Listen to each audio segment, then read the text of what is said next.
വീഡിയോയിലേക്ക് കടക്കുന്നതിന് മുന്നേ കേരളത്തിലെ മോൺസ്റ്റർ ബേസ് ഫാൻസിന് വേണ്ടിയിട്ട് നമ്മളൊരു വാട്സ്ആപ്പ് ഗ്രൂപ്പ് സ്റ്റാർട്ട് ചെയ്തിട്ടുണ്ട്. ലിങ്ക് ഞാൻ താഴെ കമന്റ് ബോക്സിൽ കൊടുത്തത്. ലെജൻഡറി മോൺസ്റ്റർ ബേസിലെ നെക്സ്റ്റ് ബിഗ് ഇവന്റ് മൂവിയായ ഗോഡ്സില്ല എക്സ്കോങ് സൂപ്പർനോവയിലെ മെയിൻ വില്ലൻ സാക്ഷാൽ സ്പേസ് ഗോഡ്സില്ല ആയിരിക്കുമെന്ന് ഏറെക്കുറെ കൺഫേം ആയി കഴിഞ്ഞു. അപ്പോൾ എങ്ങനെയാണ് ഗോഡ്സിലയും കോങ്ങും ഒരുമിച്ച് വരുമ്പോൾ അതിനെതിരെ സ്പേസ് ഗോഡ്സിലേക്ക് ഫൈറ്റ് ചെയ്യാൻ സാധിക്കുക, എന്തൊക്കെയാണ് ഈ ക്യാരക്ടറിൻ്റെ ഒറിജിനും പവേഴ്സും, ആൻഡ് എങ്ങനെയാണ് മുൻ സിനിമകളുമായി ഒരു ക്യാരക്ടറിൻ്റെ ഒറിജിൻ കണക്റ്റ് ആവുക, അങ്ങനെ പറയാൻ ഒരുപാട് കാര്യങ്ങളുണ്ട്.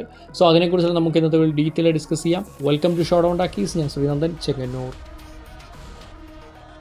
1994 ഗോഡ്സില്ല വേഴ്സസ് സ്പേസ് ഗോഡ്സില്ല സിനിമയിലാണ് ഈ ഒരു വില്ലൻ ക്യാരക്ടറിനെ ആദ്യമായി ഇൻട്രൊഡ്യൂസ് ചെയ്യുന്നത്. അപ്പോൾ ഈ ഗോഡ്സില്ലയുടെ ക്ലോണാണ് സ്പേസ് ഗോഡ്സില്ല എന്നാണ് മോസ്റ്റ്ലി പറയുന്നത്. എന്നാൽ ഒരു ഡയറക്റ്റ് എക്സ്പെരിമെൻറ്റ് നടത്തിയോ അല്ലെങ്കിൽ ഏലിയൻസ് ഒക്കെ എക്സ്പെരിമെൻറ്റ് നടത്തി ഉണ്ടാക്കിയൊരു ക്ലോണൊന്നുമല്ല, മറിച്ച് നാച്ചുറലായിട്ട് സംഭവിച്ചൊരു പ്രോസസ്സായിരുന്നു ഇത്. അതായത് ഗോഡ്സില്ലയുടെ ജനറ്റിക് സെൽസ് ഉണ്ടല്ലോ, ജി സെൽസ് എന്നാണ് ഇതിനെ പറയുന്നത്. ഈ ഒരു സെൽസ് എങ്ങനെയോ സ്പേസിലെത്തി അവിടെ ഒരു ബ്ലാക്ക് ഹോളിനകത്തേക്ക് പോകുന്നു. അതിനുശേഷം മറ്റൊരു വൈറ്റ് ഹോളിലൂടെ ഈ ഒരു സെൽസ് റീമെർജ് ചെയ്യുകയും അവിടെയുള്ള ചില ക്രിസ്റ്റലീൻ ഓർഗാനിസംസുമായിട്ട് മെർജ് ആവുകയും ചെയ്തു. അങ്ങനെയാണ് സ്പേസ് ഗോഡ്സില്ല എന്നൊരു വമ്പൻ ക്ലോൺ ആയിട്ടുള്ള ഗോഡ്സില്ലയുടെ വേർഷൻ ക്രിയേറ്റ് ആവുന്നത്.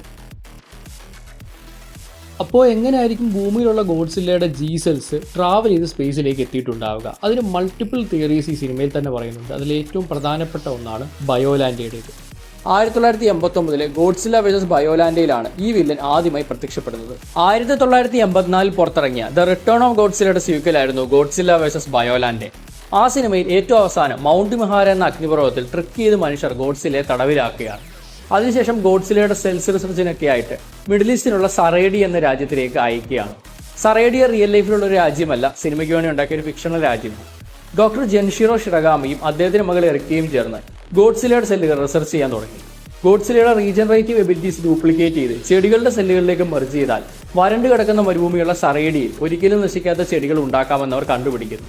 അങ്ങനെ സറേഡിയൻ മരുഭൂമിയിലെ മണ്ണ് ഫലഭൂയിഷ്ടമാക്കാമെന്നും ആ വഴി രാജ്യത്തിന് എക്കണോമിക് ആൻഡ് ഫുഡ് ക്രൈസിസ് ഇല്ലാതാക്കാമെന്നും അവർ കരുതുന്നു. എന്നാൽ ഇക്കാര്യം ശത്രുരാജ്യങ്ങൾ കണ്ടെത്തുകയും അവരുടെ ലബോറട്ടറി ബോംബിട്ട് തകർക്കുകയും ചെയ്യുന്നു. ഇതുമൂലം പ്ലാന്റ് സെൽസ് മുഴുവൻ നശിക്കുകയും എറിക്ക് മരിക്കുകയും ചെയ്തു. 5 വർഷങ്ങൾക്ക് ശേഷം ജപ്പാനിൽ തിരികെ എത്തിയ ഡോക്ടർ ഷിറഗാമി തന്റെ മകൾ കൂടെ എപ്പോഴും ഉണ്ടായിരിക്കാൻ വേണ്ടി എറിക്കയുടെ സെല്ലുകളും റോസ് ഫ്ലവറിന്റെ സെല്ലുകളും ഒരുമിച്ച് ചേർത്ത് ഒരു സ്പെഷ്യൽ റോസാപ്പൂ പ്ലാന്റ് ഉണ്ടാക്കുന്നു. എറിക്കയുടെ ആത്മാവ് ആ പ്ലാന്റിനകത്തുണ്ടെന്ന് അയാൾ ഉറച്ചു വിശ്വസിക്കുന്നു. എന്നാൽ മൗണ്ട് മിഹാരയിൽ ഉണ്ടായ ഒരു എക്സ്പ്ലോഷൻ കാരണം ഷിറഗാമിയുടെ വീട് തകരുകയും ആ റോസാപ്പൂ ചെടി നശിക്കുകയും ചെയ്യുന്നു.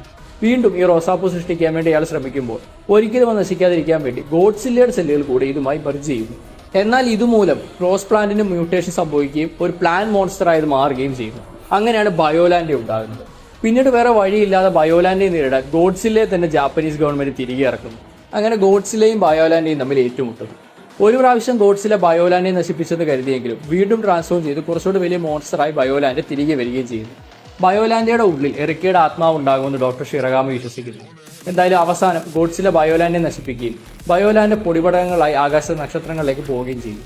അങ്ങനെ എറിക്കയുടെ ആത്മാവിന് മോക്ഷം കിട്ടുന്നു. ഇതാണ് സിനിമയുടെ കഥ. ബയോലാൻഡയുടെ മുഴുവൻ കഥ എല്ലാവർക്കും മനസ്സിലായല്ലോ. ഇനി ഈ ഒരു സിനിമ കണക്ട് ആവാൻ പോകുന്നത് അടുത്ത സിനിമയായ ഗോഡ്സില്ല വേഴ്സസ് സ്പേസ് ഗോഡ്സില്ലയിലേക്കാണ്. 1994 ഗോഡ്സില്ല വേഴ്സസ് സ്പേസ് ഗോഡ്സില്ല സിനിമയിലാണ് ആദ്യമായി ഈ ക്യാരക്ടർ കടന്നു വരുന്നത്. സ്പേസ് ഗോഡ്സില്ലയുടെ ഫസ്റ്റ് സൈറ്റ് ഭൂമിയുടെ അരികിൽ ബഹിരാകാശത്തിലൂടെ പറക്കുന്നതായിരുന്നു. ഭൂമിയിലേക്ക് വരുന്നവരെ നാസയുടെ സാറ്റലൈറ്റ് സ്പേസ് ഗോഡ്സില്ല നശിപ്പിച്ചു. ഇതിനാൽ കൈജൂസിനെ നേരിടാൻ വേണ്ടി ഉണ്ടാക്കിയ മൊഗുവേറ എന്ന മെക്ക ഗോഡ്സില്ല പോലത്തെ ഒരു റോബോട്ടിന് ഹ്യൂമൻസ് അയക്കുന്നു. അങ്ങനെ മൊഗുവേറയും സ്പേസ് ഗോഡ്സില്ല തമ്മിൽ ഫൈറ്റ് ആവുന്നു. മൊഗുവേറ എളുപ്പത്തിൽ പരാജയപ്പെടുത്തിയ ശേഷം സ്പേസ് ഗോഡ്സില്ല ഭൂമിയിൽ ഇറങ്ങുന്നു. ബാസ് ദ്വീപിൽ ഇറങ്ങി ഗോഡ്സില്ലയുടെ മകനായി ലിറ്റിൽ ഗോഡ്സില്ലെ സ്പേസ് ഗോഡ്സില്ല ആക്രമിച്ചു. പക്ഷേ രക്ഷയ്ക്ക് കൃത്യസമയത്ത് ഗോഡ്സില്ല എത്തി. സ്പേസ് ഗോഡ്സില്ല തന്നെ ടെലക്കനറ്റിക് കഴിവുകൾ ഉപയോഗിച്ച് വേഗത്തിൽ ഗോഡ്സില്ല കീഴടക്കി. തുടർന്ന് ലിറ്റിൽ ഗോഡ്സില്ല ക്രിസ്റ്റലുകളിൽ കുടുക്കി. ഒടുവിൽ ജപ്പാന് മുകളിലൂടെ പറന്ന് ഫുക്കുവോക്കയിൽ തന്റെ കോട്ട സ്ഥാപിച്ചു. സ്പേസ് ഗോഡ്സില്ലയുമായി വീണ്ടും ഇത് ചെയ്യാം മൊഗുവേറ ഫുക്കുവോക്കയിലെത്തി. താമസിയാതെ ഗോഡ്സില്ലയും എത്തി മൊഗുവേറയുമായി ചേർന്നു. മൊഗുവേറ ലാൻഡ് മൊഗുവേറ സ്റ്റാർ ഫാൽക്കൺ എന്നിങ്ങനെ രണ്ടായിട്ട് വിഭജിച്ചു. ലാൻഡ് മൊഗുവേറ ഭൂമിക്കടിയിലൂടെ തുരന്ന് സ്പേസ് ഗോഡ്സില്ലയുടെ പവർ സ്രോതസ്സായി ഫുക്കുവോക്ക ടവറിന്റെ അടിത്തറ തകർത്തു. അതേസമയം ഗോഡ്സില്ല ടവർ തലനിലപ്പിൽ നിന്ന് വീഴ്ത്തി.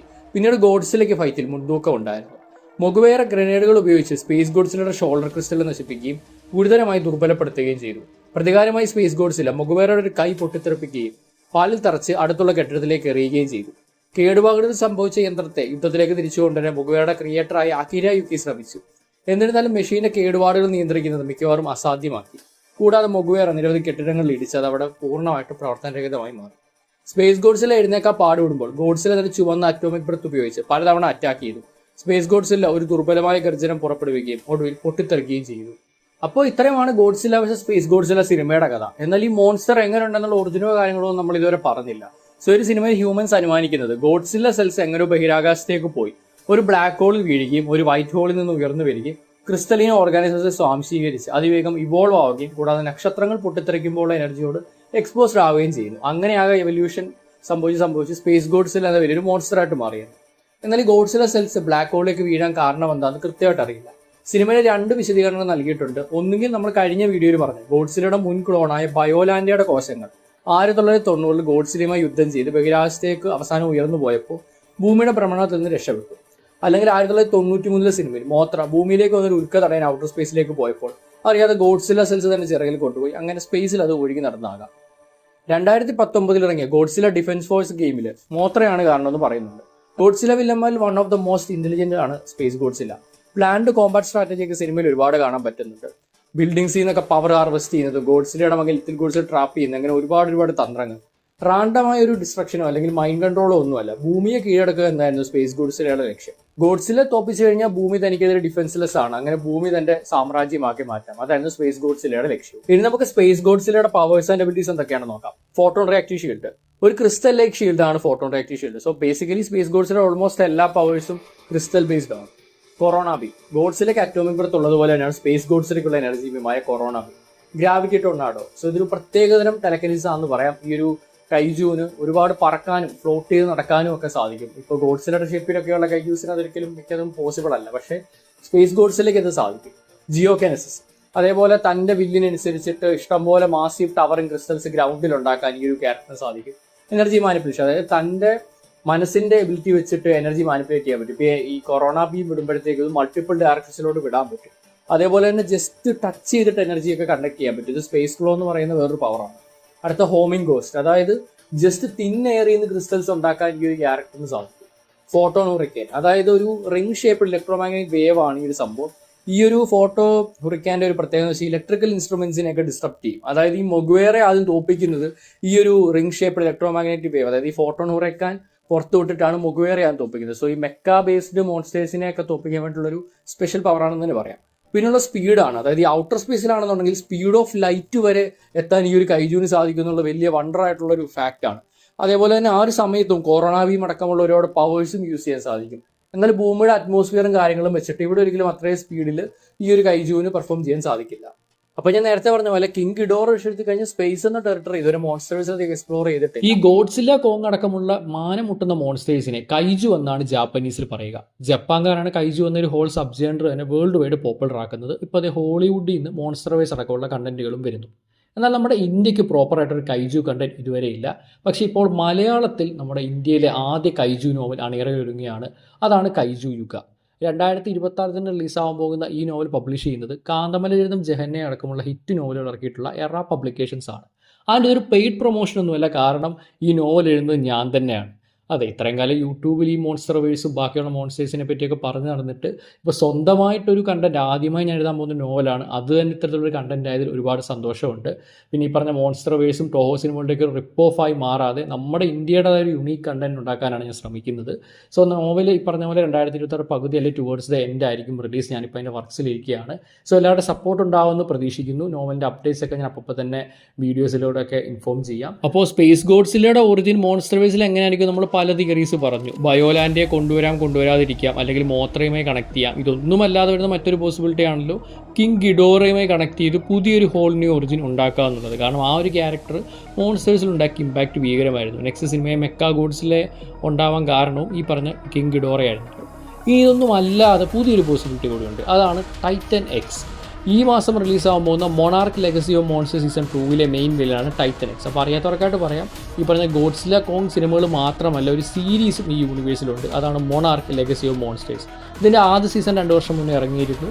ക്വാളിറ്റി വൈസ് മോൺസ്റ്റർ വൈസിൽ ഏറ്റവും ടോപ്പ് നോച്ച് കണ്ടന്റുകളിലൊന്നാണ്. പക്ഷേ ഇതിൽ ഈ പറഞ്ഞ പോലെ ഭീകര കൈജു ഫൈറ്റ്സ് ഒക്കെ അധികം എക്സ്പെക്ട് ചെയ്യാതെ കൂടുതലും ഈ പറഞ്ഞ ഹ്യൂമൻസിൻ്റെ കാര്യങ്ങളും ആ ഒരു പൊളിറ്റിക്സും ഒക്കെ ആയിട്ടാണ് പോകുന്നത്. പക്ഷേ എന്നിരുന്നാലും കിടിലൻ കൈജു ഫൈറ്റ്സും ഇതിനകത്തുണ്ട്. അപ്പോൾ ഇതിൻ്റെ സീസൺ 2 ഈ മാസം റിലീസാകാൻ പോവുകയാണ്. അതിലെ മെയിൻ വില്ലനായിട്ട് വരാൻ പോകുന്നത് മോൺസ്റ്റർ എക്സ് എന്ന് പറഞ്ഞൊരു ബിഗ് ടൈറ്റനാണ്. ഇതൊരു ഏലിയൻ ടൈറ്റനാണെന്നൊക്കെ പറഞ്ഞ തിയറീസ് ഉണ്ട്. ഒരു ഒറിജിനൽ ക്യാരക്ടറാണ് മോൺസ്റ്റർ എക്സ്. നമ്മൾ നേരത്തെ ഒരു വീഡിയോ ചെയ്തിട്ടുണ്ടായിരുന്നതിൽ ഡീറ്റെയിൽഡ് ആയിട്ട് മോൺസ്റ്റർ എക്സിനെ പറ്റി പറഞ്ഞിട്ടുണ്ട്. മൊണാർക്ക് സീരീസിൻ്റെ കഥ 2017 നടക്കുന്നതെങ്കിലും ടൈം ഡൈലേഷൻ എന്ന പ്രതിഭാസം അവിടെ കാണിക്കുന്നുണ്ട്. നമ്മൾ കഴിഞ്ഞ വീഡിയോയിൽ ഡീറ്റെയിൽഡ് അതിനെപ്പറ്റി പറഞ്ഞിട്ടുണ്ടായിരുന്നു. സിമ്പിളായിട്ട് പറഞ്ഞാൽ ഇൻഡസ്റ്റെല്ലാർ നമ്മൾ കാണത്തില്ലേ, അവരവിടെ സ്പെൻഡ് ചെയ്യുന്ന ഓരോ മണിക്കൂറും ഇവിടെ ദിവസങ്ങളും മാസങ്ങളും ആയിരിക്കും കടന്നു പോവുക. ആ ഒരു രീതിയിലൊരു ഡയമെൻഷനൊക്കെ ഈ മൊണാർക്കിൽ വരുന്നുണ്ട്. അപ്പോൾ അതുകൊണ്ട് തന്നെ 2017 ഈ പറഞ്ഞ മൊണാർക്ക് സീസൺ 2 കഥ നടക്കുന്നതെങ്കിലും മേ ബി സീരീസ് എൻഡ് ചെയ്യുമ്പോൾ പ്രസൻറ്റ് ഡേയിലേക്ക് വരാനൊക്കെയുള്ള ചാൻസസ് ഉണ്ട്. അപ്പോൾ അതുകൊണ്ട് തന്നെ ടൈറ്റൻ എക്സ് എന്ന ഈ ഒരു ഏലിയൻ ആയേക്കാമെന്ന് നമ്മൾ വിചാരിക്കുന്ന ഈ ഒരു കൈജു മേ ബി സ്പേസ് ഗോഡ്സിലയുടെ ഒറിജിനിലേക്ക് ടൈപ്പ് ആവാൻ ചാൻസ് ഉണ്ട്. ഇതെന്തായി തീരുമെന്ന് നമുക്കറിയണമെങ്കിൽ മൊണാർക്ക് സീസൺ 2 വരാം. അപ്പോൾ സ്പേസ് ഗോഡ്സിലയുടെ ഒറിജിൻ എങ്ങനെയായിരിക്കും മോൺസ്റ്റേഴ്സിൽ കണക്റ്റ് ആകുമെന്നാണ് നിങ്ങളുടെ അഭിപ്രായം? ബയോലാൻഡെ കൊണ്ടുവരുമോ, അതോ മോത്രയോ ഗിഡോറയുമായിട്ട് കണക്റ്റ് ആക്കുമോ, അതോ അല്ലെങ്കിൽ ടൈറ്റൻ എക്സുമായി കണക്ഷൻ വരുമോ? താഴെ കമൻറ്റ് ബോക്സിൽ പറയുക. പിന്നെ വീഡിയോയുടെ തുടക്കത്തിൽ പറഞ്ഞ മോൺസ്റ്റർവേസ് കേരളൈസ് ഗ്രൂപ്പ് മറക്കാതിരിക്കുക. അവിടെ നമുക്ക് ആക്റ്റീവായിട്ട് ഡിസ്കഷൻസ് കൊണ്ടുപോയി. എസ്പെഷ്യലി മൊണാർക്ക് സീസൺ 2 വെറും ദിവസങ്ങൾക്കുള്ളിൽ ഇപ്പോൾ റിലീസാവും. അപ്പോൾ അതുകൊണ്ട് തന്നെ അവിടെ നമുക്ക് ആക്റ്റീവ് ഡിസ്കഷനായിട്ട് മുന്നോട്ട് പോകാം. പിന്നെ മോൺസ്റ്റർവേസ് മാത്രമല്ല വേറെ ഒരുപാട് സിനിമാ സീരീസിലെ കണ്ടൻറ്റുകൾ നമ്മുടെ ചാനലുകളായിട്ട് അപ്ലോഡ് ചെയ്യുന്നുണ്ട്. സോ ഇത്തരം കണ്ടൻസ് ഇഷ്ടമാണെങ്കിൽ ചാനൽ ഇപ്പോൾ സബ്സ്ക്രൈബ് ചെയ്യുക. നമ്മുടെ ഇൻസ്റ്റാഗ്രാം പേജും ഒന്ന് ഫോളോ ചെയ്തേക്കുക. പിന്നെ Marvel DC super hero anime related കണ്ടൻറ്റുകൾ നമ്മൾ മറ്റൊരു ചാനൽ ചെയ്യുന്നുണ്ട്. അതാണ് കൊമിക് മന്ത്ര. സോ താല്പര്യമുള്ളവർ കൊമിക് മന്ത്രയും കൊടുത്ത് ചെക്കൗട്ട് ചെയ്തേക്കുക. അപ്പോൾ ഇനി അടുത്ത വീഡിയോ കണ്ടുമുട്ടുന്നവരേക്കും this is Ranjan Kannur signing off from Showdown talkies.